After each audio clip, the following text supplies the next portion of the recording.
Bueno, ya damos paso al doctor Lapuncina Badía, que es especialista en genética, jefe de servicio del Instituto de Genética Médica y Molecular del Hospital Universitario de La Paz de Madrid, un equipo que desarrolla tanto actividad clínica como investigadora, y se trata de un centro de referencia para el diagnóstico precoz de los defectos congénitos y trastornos del desarrollo, y además coordinador del programa de investigación de medicina pediátrica y del desarrollo del CIBERED.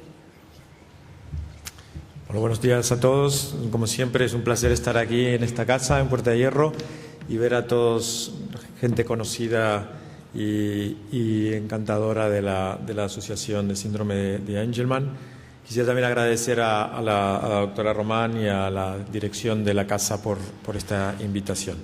Siempre es muy difícil hablar después de Josep Torrent, porque como siempre lo hace tan bien, espero no cansaros con lo que tengo que contar, que es lo que me han pedido, que es un poco de cómo abordamos el diagnóstico de síndrome de Angelman.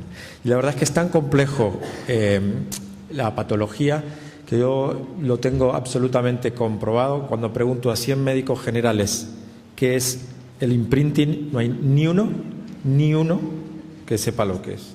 Entonces es muy difícil transmitir a un auditorio mixto en el cual hay muchos profesionales y buenos y familiares qué es el imprinting y qué es esto del diagnóstico del síndrome de Angelman. Voy a pasar rápidamente estas diapositivas porque lo conocéis perfectamente, pero sí recoger un poco lo que comenzaba el profesor Torrent acerca de la cierta relación que hay, no a nivel clínico, pero sí a nivel genético, entre las anomalías del síndrome del cromosoma 15, tanto sea el Prader-Willi como el síndrome de Angelman. Porque lo que el Prader-Willi es en el cromosoma paterno lo es lo mismo en el cromosoma materno para el síndrome de Angelman.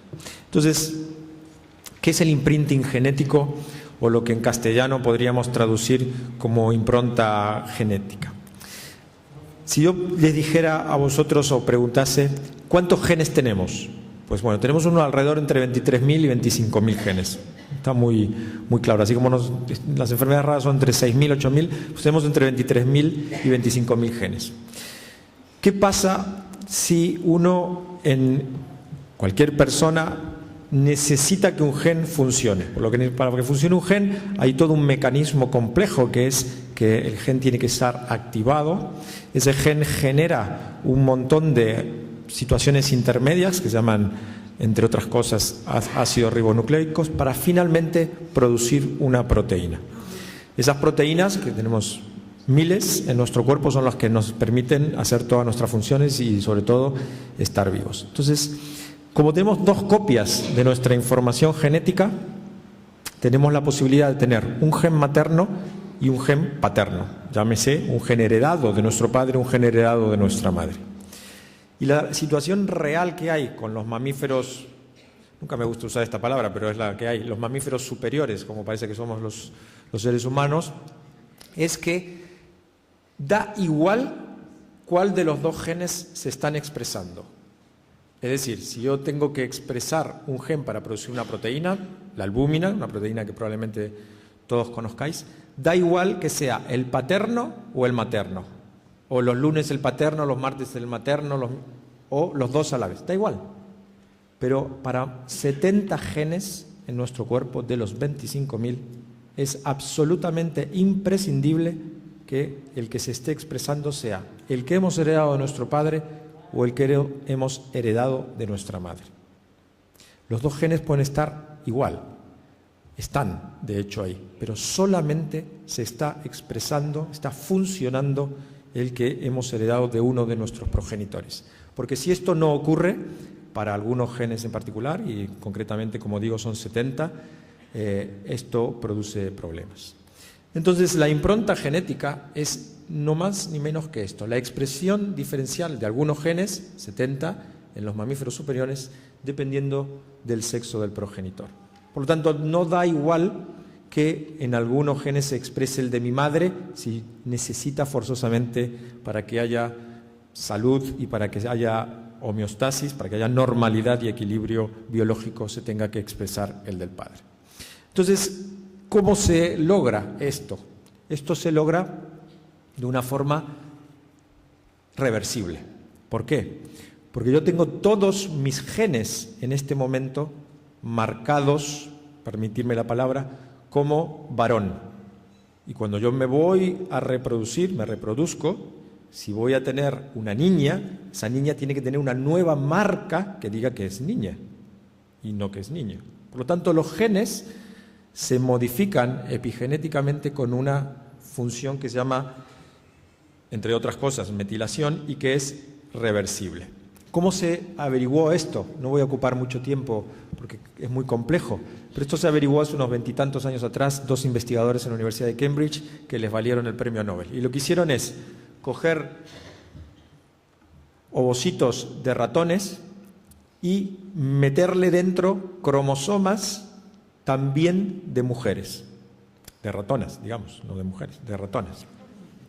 Y coger los cromosomas de un espermatozoide, vaciar un ovocito y poner doble juego de contribución masculina. Y con eso no hubo viabilidad, como veis aquí.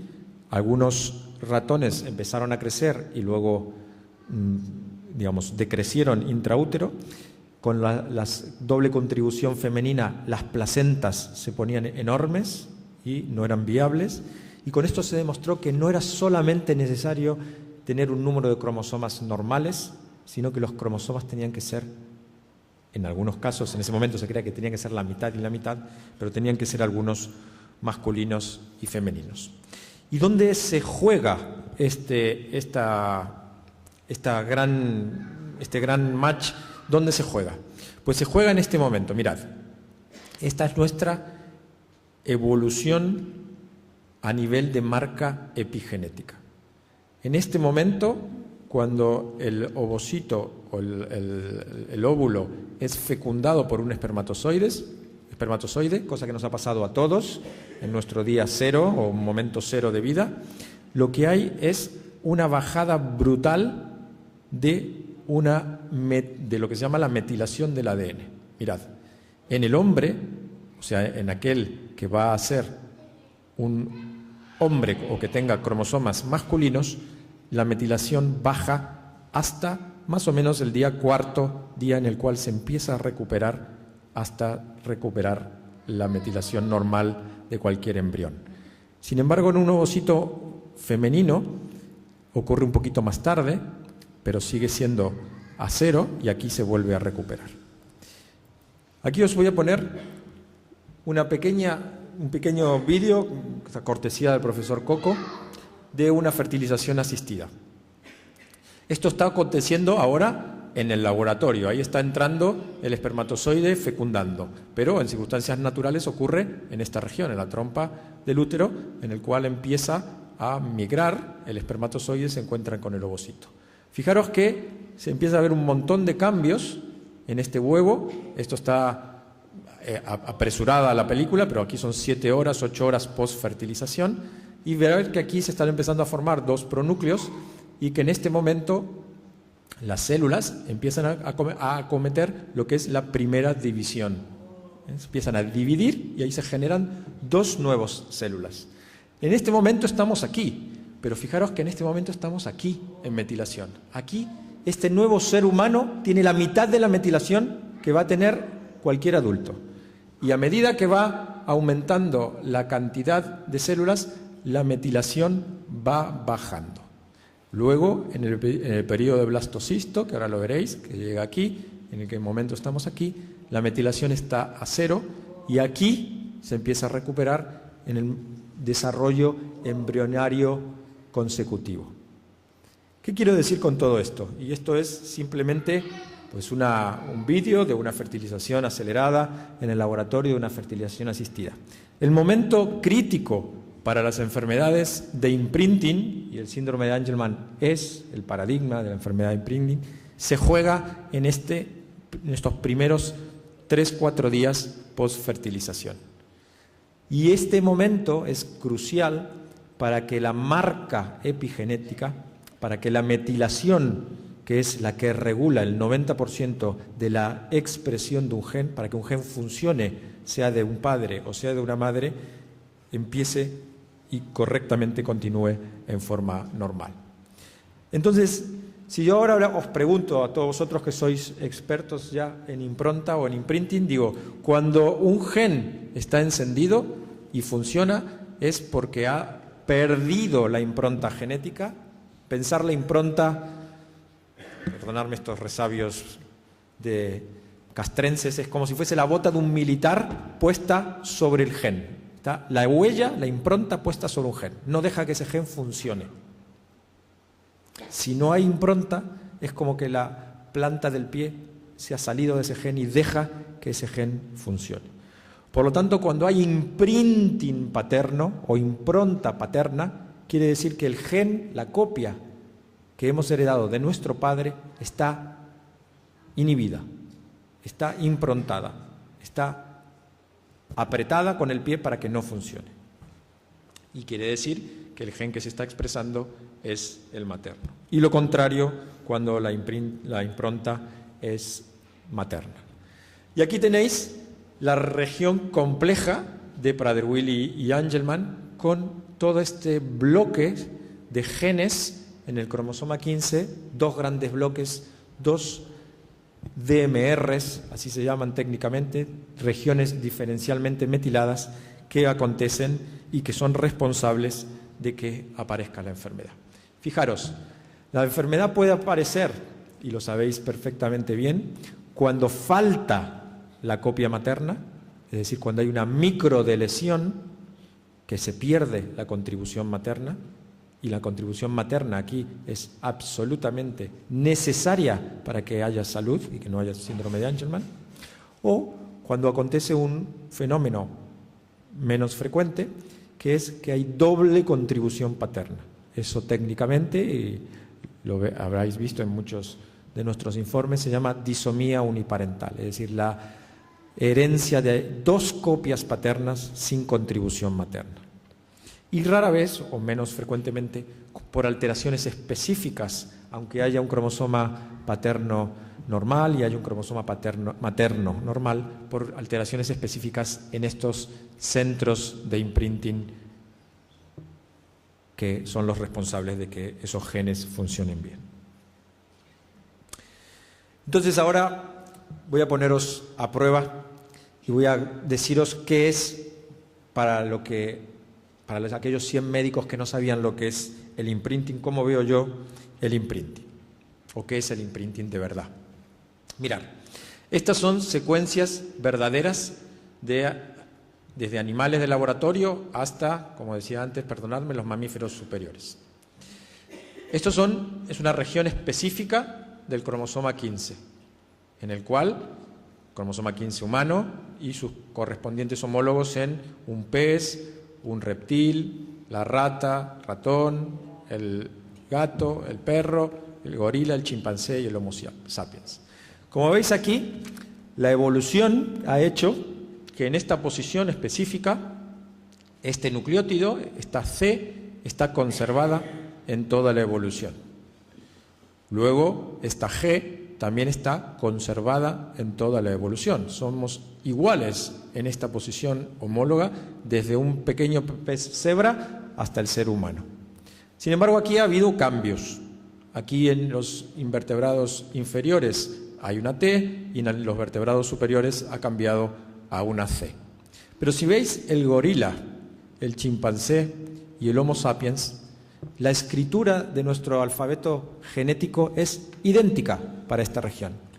Idéntica al punto tal de que si uno analiza los 3.000 millones de pares de bases, o sea, las 3.000 millones de letras que tiene nuestro alfabeto genético, la diferencia con el chimpancé es menos del 1%. Es lo que cualquier científico diría de que eso no es una diferencia significativa, entonces somos iguales, ¿no? Casi iguales. Y es verdad, somos diferentes solo en un 1%. Pero ojo, somos diferentes en un 1%, pero veis aquí que los humanos tenemos una marca en estas C, en estas citosinas, que hace que la expresión de ese gen sean distintos. Y permitirme este ejemplo. Mirad, esta es la evolución de nuestras lenguas latinas. desde el latín, que se dice clavis, llave, y cómo han evolucionado en algunas de las lenguas latinas. Fijaros, la C del latín original se ha mantenido en casi todas las lenguas latinas, pero en el castellano no. Nosotros a llave no le decimos clave. Clave es otra cosa para nosotros, ¿no? Tiene otro significado, que sí usamos la palabra clave. La L se ha mantenido en algunos idiomas, en algunas lenguas, en otros ha mutado a una H y se ha vuelto a recuperar en el castellano. Lo mismo con la A, que en el francés no se usa, lo mismo con las Vs, con las etcétera, que por ejemplo en catalán se dice clau, en la Val de Arán se dice clave, a la llave se le dice clave, no a la clave que se le dice clave también. Entonces este es nuestro cambio. ¿Qué veis aquí? Lo que vemos aquí es que en castellano de España, llave se dice llave y se escribe llave, o se escribe así, para no decirlo, y se dice llave. Pero ¿cómo se dice en el castellano de Argentina? No se dice llave. Nadie escuchará llave en Argentina, no saben ni lo que es si uno dice llave. En Argentina se dice llave, con una casi X catalana, ¿no? Como xavi o llave. ¿Qué es lo que ha pasado? Se escribe igual. Hemos mantenido nuestra información genética, hemos mantenido nuestro alfabeto, pero hemos cambiado la expresión. Después de 500 años de mutación lingüística y de evolución transoceánica, a 10.000 kilómetros de distancia y después de 500 años, la expresión es distinta. Y esto es el imprinting genómico. Es la misma escritura genética, pero con diferente expresión. Y esto es lo que ocurre y lo que se altera en el síndrome de Angelman. ¿Qué podemos decir que no conozcáis perfectamente del síndrome de Angelman? Yo del diagnóstico genético puedo comentaros muchísimo. Del diagnóstico clínico vemos muchísimos pacientes y, al igual que aquí, hacemos asistencia con los pacientes, con los niños y con los adultos. Quiero deciros 2 o 3 cosas nuevas específicas. Concretamente, que en el año 2016 habrá un consenso, una reunión de consenso internacional, que será en Bruselas, de los expertos internacionales de imprinting para tratar de homogeneizar 2 o 3 aspectos de las 10 o 12 enfermedades de imprinting importantes que existen y que son homogeneizar la nomenclatura, homogeneizar y estandarizar las regiones de imprinting, o sea, estos pequeños bloques en los cuales la metilación hace que funcionen de una forma u otra, y intentar una nueva iniciativa con nuevas medicaciones que ya se están probando en animales de investigación, que pero por ahora desalentadoramente no están dando resultados, para modificar las regiones de imprinting específicas y no en forma global como se puede hacer ahora con agentes metilantes o desmetilantes, pero que generan una desmetilación o una remetilación indiscriminada y no dirigida a donde uno quiere realizarlo. Esto acontecerá en el año 2016 y yo sé que para todos nosotros pensar 2 años para adelante es una eternidad, pero yo creo que, como comentaba el profesor Torrent, es importante de que haya gente que esté trabajando, estemos trabajando en esta patología. En conclusión, cuando nosotros hacemos el diagnóstico del síndrome de Angelman, lo que hacemos es buscar las varias formas submoleculares, o sea, los distintos tipos de generación de esta anomalía, de esta pérdida de imprinting en los cromosomas. ¿Y cómo lo hacemos? Pues lo hacemos viendo la pérdida de, como comentaba, la región importante materna. Esto se llama una microdeleción, y en vuestras manos tendréis informes o de FISH, o de MLPA, o de microarrays, donde se puede detectar la pérdida de esta región específica, donde se puede detectar lo que llamamos disomía uniparental, que es la contribución de dos copias paternas de ese cromosoma. Y esto es difícil de explicar en pocas palabras, pero imaginaros que siempre puede haber un problema a la hora de repartir los cromosomas. Eso técnicamente se llama no disyunción. El ejemplo más común y compatible con la vida es la trisomía 21, el síndrome de Down, en el cual hay 3 cromosomas 21. La trisomía 15 completa no es compatible con la vida, pero la naturaleza o el ser humano intenta recuperar esa anomalía. Y cuando existe, porque de hecho ocurre, 3 cromosomas 15, a veces la naturaleza genera un mecanismo que se llama rescate de trisomía y se deshace de un cromosoma. Lo que no puede hacer es elegir de cuál se deshace.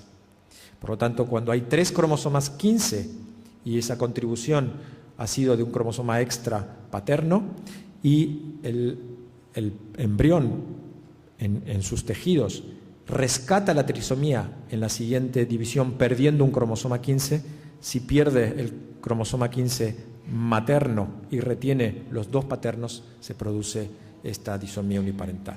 Si ocurre lo contrario, si fuese una trisomía por 2 cromosomas maternos y en el momento del rescate pierde el único cromosoma paterno, en vez de aparecer de tener un feto con un síndrome de Angelman, es un feto con un síndrome de Prader-Willi. También existen problemas específicos a nivel del gen o alteración del centro de imprinting. Y como veis aquí, tenemos un porcentaje que es cercano al 10% de personas, de individuos, de niños y adultos con clínica clara de síndrome de Angelman en los que no somos capaces aún de poder determinar la causa molecular. Si uno piensa en términos clínicos, ¿qué ocurre cuando existe una disomía parental o qué ocurre cuando existe una microdeleción? Hay ciertas diferencias. Y esto vosotros los padres lo sabéis, es como un axioma general, aunque no es estrictamente siempre así. Cuando existe una disomía uniparental es un poco más benigna la enfermedad o menos severa que cuando existe una microdeleción. Esto no es una regla matemática, pero sí es una observación clínica bastante frecuente. Diagnóstico, ¿cómo lo hacemos? Como siempre, con un primer cariotipo, hacemos estudios específicos de FISH, utilizamos microarrays en los últimos 4 años, desde el año 2008-2009 estamos utilizando microarrays para poder diagnosticarlos, y en aquellos en los que todos los estudios son negativos, hacemos estudios de PCR y de secuenciación. Lo tradicional es observar esto, que es el pack de todos los cromosomas de una célula, la célula rota y los cromosomas teñidos. Este es un cromosoma 15 que le falta la señal específica de la región que se ha perdido, y este es el cromosoma 15 control, donde se ven la región telomérica con la marca normal y la región en la que se ve el cromosoma normal. Como decía, esto va a cambiar o va a mejorar en los próximos 2 años. Hay iniciativas muy potentes de proyectos europeos, concretamente desde el proyecto EUSID, de un proyecto de enfermedades de imprinting que podéis consultar en la página web. Es una iniciativa europea y una iniciativa COST, y yo soy relativamente optimista para que en los próximos años podamos ofrecer, más que diagnóstico, alguna alternativa adicional. El manejo y la evolución no me voy a detener. Quisiera agradecer, como siempre y como comentaba la doctora Cazorla, a el grupo de todos estos profesionales que están en el Instituto de Genética. Somos más de 90, que no es un trabajo unipersonal, que hay clínicos que vemos los pacientes, gente de laboratorio que hace los diagnósticos, grupos que ven a las embarazadas en prenatal, asesores genéticos, grupos de especialistas en genética molecular y, como siempre, agradecerles por la atención y encantado si hay alguna pregunta. Muchas gracias.